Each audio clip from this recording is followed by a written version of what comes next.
Hey, what is up YouTube? Kolst here, and I got exciting news to share because NAXX is out, or actually NAXX is back, because they have announced for Hearthstone the new mini set for Wrath of the Lich King, Return to Naxxramas. And this mini set will be launching on February 14th, that is Valentine's Day, but is also Tuesday. And with that, they've announced 4 cards so far, and also I just want to mention that for Arena specifically, this is going to be a big period because Blizzard has specifically announced that there will be a rotation with this patch that returns Arena back to a standard rotation, meaning all sets that are in standard. So if you're like me and like most people, you know, we haven't really been the biggest fan of some of these older rotations with a bunch of old low power cards. So if that has kind of turned you off Arena, this might be a great time to come back and try it out again. And also Matt London has teased that there might be something else coming, so this might be a very exciting time, so we'll have to see. I don't have any internal info on what that might be, but it might be Arena related. We know that leaderboards have been offline for Arena because they've been working on improvements to it, so maybe that's what's coming out now. But with that, let's talk about the mini set. I don't want to spend too much time talking about this because this is all the same as it is normally, basically. I guess it's a slight change that there's 3 new cards in the mini set, 3 more than there used to be because, you know, there's an additional class now with Death Knight, so there's 38 cards instead of 35. If you're not aware how this works, basically, you know, you can purchase them all as a set for either 2,000 gold or 1,500 runestones. And now there's actually there's also an all golden version, and now you can actually buy it for 10,000 gold as well. And if you don't want to buy it as a set, you can also acquire these cards naturally through Wrath of the Lich King packs or standard packs as well. But with that, let's talk about the new cards they have revealed. They revealed all 3 of the Death Knight cards and 1 neutral legendary. So I'm going to go through these in what I think will probably be the impact on Arena. And I will talk a little bit, since I've been playing a fair amount of Standard, I'll talk a little bit about these cards for Standard as well, but, you know, I'm going to be focused, as usual, on Arena. So the first card we have here is the Location. Locations, of course, generally have very strong, are very powerful in Arena, and also you tend to have pretty high offering rate for their rarity. This one is likely to be no exception until we'll see maybe it gets nerfed in offering rate due to its power level, but this is a 3 mana location with 3 charges. Destroy a friendly minion to summon a 4/5 undead with rush. So this looks very much like Dark Transformation. It summons the same undead monstrosity here. Dark Transformation, of course, the 2 mana card, which transforms an undead into a monstrosity with rush. So kind of like some of the other cards, it does like something that's maybe worth 2-ish mana, but for an extra mana, just 1 mana, you get 3 of them. Of course, they do have a 1-turn cooldown, so you cannot use them on consecutive turns. You have to wait a little bit. But it's important to note that compared to Dark Transformation here, this does have a couple major advantages. The first one is that this only works, you know, Dark Transformation is actually surprisingly awkward because you have to transform an undead. Even though you can transform your hero power, that still just reduces a lot of flexibility. You cannot use a ping in the same turn. This, however, does not require it to be an undead, so you can use this on anything. You will have the same option as your hero power, but you can use it, you know, on just any 1-drop you have, any 2-drop, whatever. So that's one major advantage. And the second major advantage here is that this does not actually transform the minion, it destroys it. So because you destroy the minion, that has a couple major advantages. First of all, you know, you're Death Knight, so you have corpses, so you actually do not gain a corpse from transforming your hero power, for example, with Dark Transformation, but you will get it from this. And another advantage is that, again, since you're not transforming the minion, if you have, let's just say, like an infected peasant, for example, now you actually get the death rattle that you would not have gotten had you been able to transform it. Not that you even could, because it's not an undead. You can play this on turn 2 and then immediately pop a 2/2 and a 4/5 rush. So this is just going to be an incredibly good tempo play in a lot of situations. So, I mean, I don't even know if I need to say this, but yeah, this is like absolutely a 5 or even a 6 out of 5-star card for Arena. This is going to be crazy. I would not be shocked again to see it get heavily nerfed in offering rate, especially if Death Knight's super strong, which it might not be with the new standard rotation. We'll have to see with that. But yeah, I mean, this is going to be a card that you're going to pick every time. So with that, let's move on to the next card revealed for Death Knight here, and that is Frost Queen Sindragosa. This is a new colossal minion for Death Knight. It was really funny because they were in patch notes like 6 months ago or something. They made this random note that, hey, Lady Prester has been changed so that can generate colossals. And everyone was like, whoa, wait, hold up. There are no dragon colossals. Why would they care? And they were just like, you know, it might matter down the road. And that was the tease. One of the very early teases that, you know, something like Sindragosa was coming. And so what is Sindragosa? There's a couple of very interesting things about this. First of all, of course, again, it's the first colossal in Death Knight. But second of all, this is a dual rune card. So that means, you know, compared to most, I think, well, yeah, every card that they printed up to this point only has one type of runes attached to it. This has two, so you need to have both a blood rune and a frost rune to be able to have Sindragosa. And so that is very critical. Fortunately, I mean, if you want to play with this card, fortunately in Arena, you actually, you know, very often you go Rainbow, where you just have one of each rune, and that does fit this card here. So you'll actually see this, I think, a lot more in Arena than Constructed. In Constructed, it's a little bit weird. You have to imagine how exactly a frost blood combo can work.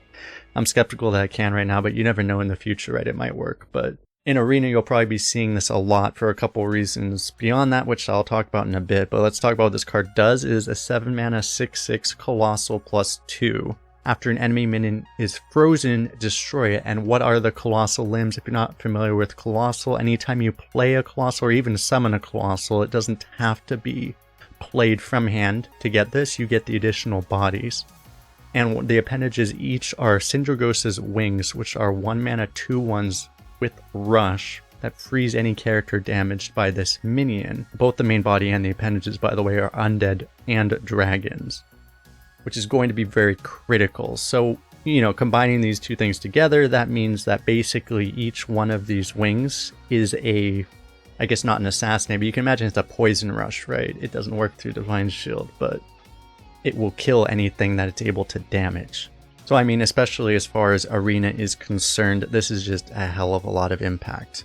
Like you can imagine a 5 mana 6/6 would be a pretty reasonable card by itself, and then for 2 extra mana, you get 2 almost assassinates, right? Just, it's way more than you're supposed to get. Incredibly, incredibly powerful card. You're going to probably pick this over almost anything. And I'll just touch on Construct again. I think it's funny. Like, I think a lot of people are actually underestimating how powerful of a card this is, but the one issue is that, like, it's just hard to imagine what kind of deck it would fit into right now. Rainbow's not much of a deck in Constructed, and to play this in like Blood Decay, for example, you'd have to give up the triple rune cards like Soul Stealer and the +10 health gain, and in Frost you'd have to give up Frostworm's Fury. It's just hard to imagine that working, but you know, I'm sure people will experiment and maybe something will be better than we expect. But the last thing I want to talk about for Arena for this card is, okay, of course, it's very, very powerful. Again, probably like a 5 or 6 out of 5 card. But what's very important about this is that it is an undead and it is a dragon, because, you know, typically, okay, it's a legendary, you just won't see it that much, but this is going to be a very, very discoverable card. Because I have like a whole bunch of tabs open up here, just like all of the different ways you can discover this. So, okay, you can discover this, for example, via Frost Strike if you have, or if you're able to get this card somehow, because this will be discovered by both Frost and Blood Rune Discover. So again, like also Hematurge, you'll be able to discover this. So that's one way, or 2 ways you can discover it. And then, you know, this is an undead and a dragon. So Amalgam of the Deep, for example, you can discover it either of those 2 ways. If you have a dragon, which is going to be maybe a little bit harder to do, you have a decent shot of hitting it, but also, you know, you can always use Amalgam of the Deep, which will be in most likely because it's a standard rotation, and you can use this with any undead, including your hero power. So Amalgam of the Deep with hero power is an automatic guaranteed shot at Sindragosa. And if you think that's all, that's not even all, by the way, because with the standard rotation, there are a lot of ways to discover spells in standard that are going to be, you know, sticking around or coming back. We don't know exactly which set's going to be in, but just for example, you know, Nerubian Vizier exists, Pandarin Importer exists, Volpera Scoundrel exists, School Teacher exists, which can also effectively discover the spell, and Venomous Scorpion. These are all cards that are in right now. And why is that important? Well, again, because one of the ways to discover Sindragosa is Frost Strike, which is a spell. So then even if you're not playing any of the rune types, you could be triple Unholy, which, you should have absolutely no way hitting Sindragosa, but through a spell discover, you can still actually squeeze your way into discovering a Sindragosa. So what I'm trying to say here is that even if this card doesn't have a super high draft offering rate, which it probably won't being a legendary, you're still going to see it quite a lot. The thing I should mention having to do with that is, by the way, since you get 2 assassinates basically with this, right? But one thing to keep in mind is that this 6/6 body has a continuous effect after an enemy minion is frozen, destroy it. So if you do not kill the Sindragosa immediately, your opponent's not able to kill it immediately, you can use any of the frost spells, which again, like for example, Icy Touch is unruned. Any type of deck can play it, and there's likely to be, again, a few freezes coming back in standard rotation. Coroner is still going to be around. And I think Coroner is actually the only one right now, but in the future there's also potential that something like, Glacial Shard or Frozen Shadow Weaver, these kind of cards that are pretty common in Arena when they do exist, these might come back as well. So the threat of the Sindragosa does not go away immediately just upon killing it. And of course, if you're drafting Frost, you probably have some of the Frost freezes as well. There's a lot of them. I'm not going to go through them all. I will go over this one because this is the last new card that they are revealing for Death Knight here. It is a new way to, again, freeze multiple minions. Potentially, this is Rhymescale Siren, a 3-mana 2/3 Undead Naga, a rare case where they're actually making a minion give up stats for its ability. A Battle Cry, if you cast 3 spells while holding this, freeze 3 random enemy minions. So this, freeze is a very interesting thing in Arena. It can be very good sometimes, but also sometimes it doesn't actually, influence the board directly. So it's not always the most powerful thing. I think in this case, this is not going to be the best Arena card simply if for no other reason, especially right now, Death Knight doesn't get that many spells. They still get a fair number of spells, but they do have nerfed offering rates right now, so you might not have a lot of spells. In general, you don't have that many spells in Arena all the time, so an effect like this is not going to be that consistent. And again, even if you do pull it off, the payoff probably just isn't really what you're looking for, right? Unless you happen to have, Sindragosa or something, right? So this is by no means a bad card, but just I don't think this is going to be something you're going to be prioritizing super high on the Arena. Still probably draftable, especially if a lot of spells, but just not what you're going to be excited for. But with that, that is it. That is all of the cards that are going to be coming to Death Knight for the new mini set here. There again are only 3 cards per class, and there was one last card revealed here, which was the neutral legendary of the set, I believe the only one. This is a very interesting card. It's a new way to win as they described it, even though this kind of effect has existed before. This is Rivendare War Rider. 6 mana 6/6 Undead, Death Rattle, shuffle the other 3 horsemen into your deck. What are the other 3 horsemen? The natural question. Well, basically they are all also 6 mana 6/6 Undead Death Rattles. There is one that is Lifesteal. There's one you can't see here, but this one has Rush and one has Taunt. So Lifesteal, Rush, Taunt. And they all have the same text, which is that if you have had all 4 horsemen die this game, destroy the enemy hero. So you just win regardless of anything that's going on. So of course this is going to be one of those things you're going to see a whole lot of in Constructed, people trying to experiment of how there are going to be some wacky ways to try to make this work. Proving Grounds is an example in Death Knight. There are a lot of classes that can tutor these things out, including Demon Hunter as well. It'll be very interesting to see if that works. Personally, I think this is going to be a little too hard to definitely not be super competitive, but there's going to be ways that, there'll be people trying to make fun decks work in Constructed. As for Arena though, this really, honestly, most of the time isn't going to be much better than 6 mana 6/6, which just isn't that good. So, the thing is, you're just not going to, unless you really go out of your way trying not to win, you're just not going to ever actually pull it off, because you're very unlikely to have a way to tutor anything out. And it's, again, just really slow to draw. Shuffle 3 cards in. You have to play the 6/6, let it die, shuffle these 3 cards in, draw all 3 of them, and then play all 3 of them and have all 3 of them die. It's just very slow, right? You would expect to pretty much have to go all the way through your entire deck. It's just very, very unlikely to happen. I mean, the one way it will happen is if you are basically have a game completely drawn out that's going to go to fatigue, and you will probably win with this before you actually win or lose by fatigue.